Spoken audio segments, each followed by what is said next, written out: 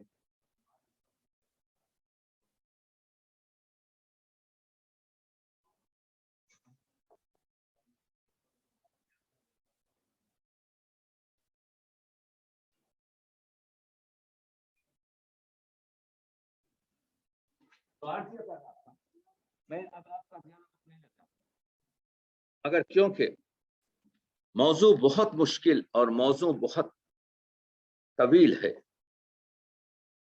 اس بات کو ہم ایک جگہ ختم یہ کرتے ہیں کہ نہ سمجھنے کی یہ باتیں ہیں نہ سمجھانے کی. زندگی اٹھتی ہوئی نیند ہے دیوانے کی. یہ جو ہماری زندگی ہے آپ کو معلوم ہے کہ دیوانہ کیسا سوتا ہے؟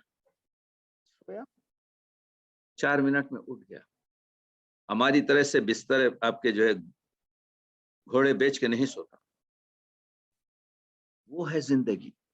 تو زندگی سے کبھی آپ یہ مت سمجھیے کہ یہ زندگی میری ایک ایسے آرام سے پہنچے گی.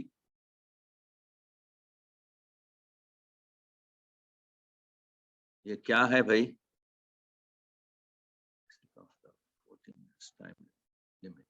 یہ لمٹ کیا ہے یار؟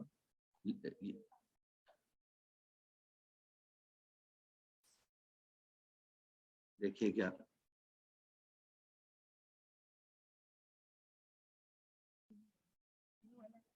اچھا معذرت. موت کا بھی علاج ہو شاید، زندگی کا کوئی علاج نہیں. دیکھ رہے ہیں کتنا ڈیپ شیئر ہے. موت کا بھی علاج ہو شاید، زندگی کا کوئی علاج نہیں. مومنوں، مومن جب کہہ رہا ہے فراق جنت سے جوڑا ہے. مومنوں لاکھ جنتیں قربان، مومنوں لاکھ جنتیں قربان ایک بچے کی مسکراہٹ پر. جب تک نہ ہو ضمیر کی لو آنکھ کو روشنی نہیں ملتی. عرش سے ہے بلند یوں تو بشر ایک مشت غبار ہے اے دوست. تو اقبالیات کے ڈکشن بڑی آفاقی شاعری کی بات جو انہوں نے پیش کی ہے.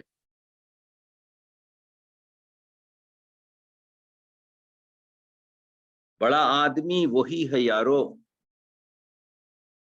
جس کو چھوٹا بھی بننا آ جائے. یہ نہیں کہ آسمان پر آپ چل رہے ہیں نہ اس کو سلام کرتے ہیں نہ اس کے سلام کا صحیح جواب دیتے ہیں. بڑا آدمی وہ ہے جو میر انیس نے کہا کسی کا دل نہ کیا ہم نے پائے مال کبھی، چلے جو راہ تو چوٹی کو بھی بچا کے چلے. یعنی معمولی سے معمولی ہر ایک کی ایک پرسنالٹی ہے. یہ مت دیکھو اس بیچارے کی پرسنالٹی کیا ہے، جیسے چاہے جس کو چاہے جیسے رون دیا. یہ دونوں کیفیتیں مقصد حیات نہیں، غم و خوشی کے لیے آدمی کی ذات نہیں. جس کا مقصد ہو بس جیے جائے وہ کوئی زندگی نہیں ہوتی. وہ تو حیوان کی زندگی ہے جو چارہ کھاتا ہے اور جیا جاتا ہے. کاوشے دوزخو خلد، کاوشے دوزخو خلد ابس ہے، پہلے انسان ہو لے انسان. آدمیوں سے بھری ہے یہ بھری دنیا مگر آدمی کو آدمی ہوتا نہیں ہے دستیاب. بس آپ نے دیکھا کہ گفتگو کو سمیٹ رہا ہوں. فراق ایک بڑا عظیم شاعر ہے. فراق اردو اور انگریزی کا شاعر ہے.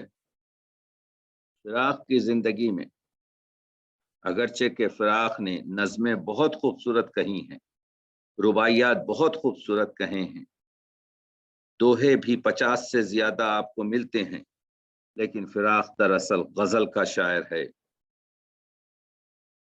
فراق نے جو غزل ہے اس میں بھاشا اور سنسکرت زبان سے یہاں کا مقامی جو جمالیاتی رنگ ہے اور اساطیری اثر ہے اس کو قبول کیا، جس کے بہت سے شعر میں نے آپ کو سنائے۔ فراق نے جہاں پر منظر کشی کی ہے وہاں پر مغربی شعرا، وہ ورڈسورتھ ہو یا شیلی ہو یا آپ جانتے ہیں کہ کیٹس ہو، رومانٹک شعرا مغربی، کیونکہ انگریزی کے ایم اے تھے، انگریزی کے پروفیسر تھے، 25 سال الہ آباد یونیورسٹی میں انگریزی کی پروفیسرشپ کی، تو منظر کشی کے جو نئے زاویے بھرے وہ مغربی شعرا سے لیا۔ تو پھر فراق نے اردو شعرا سے کیا لیا، جس کا کہتے ہیں کہ میں پروفیسر ناصری رشید لکھنوی کے شاگرد تھے۔ جب فراق جوان تھے، جب گئے ہیں الہ آباد، تو ناصری نے کہا میاں سنو، میر کو پڑھو۔ تو فراق لکھتے ہیں میں بہت ممنون ہوں پروفیسر ناصری کا کہ انہوں نے مجھے کہا کہ میر کو پڑھو۔ تو یہ جو روایت ہے ہماری شاعری میں، جو فراق کی میر سے شروع ہو کر مصفی سے ہوتا ہوا، مومن سے ہوتا ہوا، جرت سے گزرتا ہوا، حسرت اور اصغر گونڈوی وغیرہ سے پہنچتا ہے، اس سے انہوں نے زبان دانی، بات کرنے کا طریقہ اور شاعری کی جو جلوہ گری ہوتی ہے وہ سیکھا۔ ان تینوں چیزوں کو ملائیں تو فراق کی شاعری بنتی ہے۔ تو فراق وہ شاعر ہے، جب یہ دھیان آئے گا ان کو تم نے فراق کو دیکھا ہے، یہ جو مشہور شعر ہے کہ ہم اثروں سے کہتے ہیں کہ فخر کرو گے، یعنی دنیا کے فراق، تو آپ لوگوں نے جنہوں نے فراق کو نہیں دیکھا، میں نے جو فراق کو نہیں دیکھا، تو ہم اگر کلیات فراق دیکھ لیں تو یہ بھی ہمارے لیے فخر کی بات ہوگی۔ تو فراق وہ شخص ہے۔ ہم نے فراق کی نثر پر بات نہیں کی، ہم نے فراق کی مختلف نظریاتی تھیوریز پر بات نہیں کی، ہم نے فراق کی دوسری جو شعرا دوہوں پر بات نہیں کی، ان کی نظموں پر بات نہیں کی، ان کی کیا کہتے ہیں جو عشقیہ شاعری وغیرہ کی جو روداد ہے اس پر بات چیت نہیں کی۔ ہم نے ان کی زندگی پر، ان کی شخصیت پر، ان کی چند روپ کی رباعیوں پر، ان کی جو روح کائنات کی رباعیوں کی، اور ان کی رومانیت اور انسان پر جو اشعار ہیں، صرف اسی مختصر چیزوں پر بات کی اور ہمارا وقت تمام ہو گیا۔ تو کہنے کا مطلب یہ ہے کہ فراق کو پڑھا جائے اور فراق کو اس اساطیری ماحول میں، اس ہندوستانی آپ کے کیا کہتے ہیں تہذیب میں، جو بڑی تہذیب ہے، اس میں دیکھا جائے۔ فراق مادے کی پاکیزگی کی بات کرتا ہے، فراق ذات میں کائنات دیکھنے کی بات کرتا ہے، فراق کائنات میں ذات کی تلاش کرتا ہے۔ مقامی تھیوری پر جستجو بہت ضروری یہ ہے۔ ہمارے پروفیسر کامران کی نگاہ، جو آپ کے اوپن یونیورسٹی اسلام آباد سے تعلق رکھتے ہیں، ان کا مقامی تھیوری پر بڑا اعلیٰ مقام اور بہت کام ہے، اور میں ان سے ڈسکس کر رہا تھا کہ فراق نے ہم کو اس شاعری میں مقامی تھیوری سے جوڑا ہے۔ تو میں یہ اپنی طالبات اور اپنے اسکالر سے چاہوں گا کہ اس طرف کام کریں اور اس کی شاعری میں دیکھیں کہ کس طریقے سے ہم کو وہ زمین پر چلنا، ہم کو اس رنگ میں رنگنا، ہم کو اس آواز میں گنگنانا، اور ہم کو اسی ماحول میں عرض کیا کہ ہمارے پاس نعت کا ایک بڑا سلیکشن ہے، لیکن جیسے ہی محسن کاکڑوی نے ایک ایسی نعت لکھی جس کو اس زمین سے جوڑ کر 18 تلمیحات جو اس نعت میں ہیں، سمت کاشی سے چلا جانب مصرا بادل، وہ خوبصورت نعت ہے۔ اس کی خوبصورتی کا راز یہ بھی ہے کہ اس میں مقامی تھیوری کے اثرات ہیں کہ کس طریقے سے اس زمین سے عشق محمد کو جوڑا، کس طریقے سے اس زمین سے رحمت عالم کو آپ کے جو ہے ملایا۔ تو فراق وہ شاعر ہے جس کا پڑھنا ہمیں بہت کچھ سکھا سکتا ہے۔ ان کی نظمیں بہت عالی ہیں، ان کے جملوں کو اور نکات کو میں نہیں پیش کر سکا، لیکن انشاءاللہ جب میری فراق فہمی ہوگی تو اس پر کھل کر بات کروں گا، کیونکہ میں نے بتایا کہ یہ بات چیت اس مختصر وقت میں طویل ہوتے ہوئے بھی نامکمل رہے گی۔ بہت بہت آپ لوگوں کا ممنون۔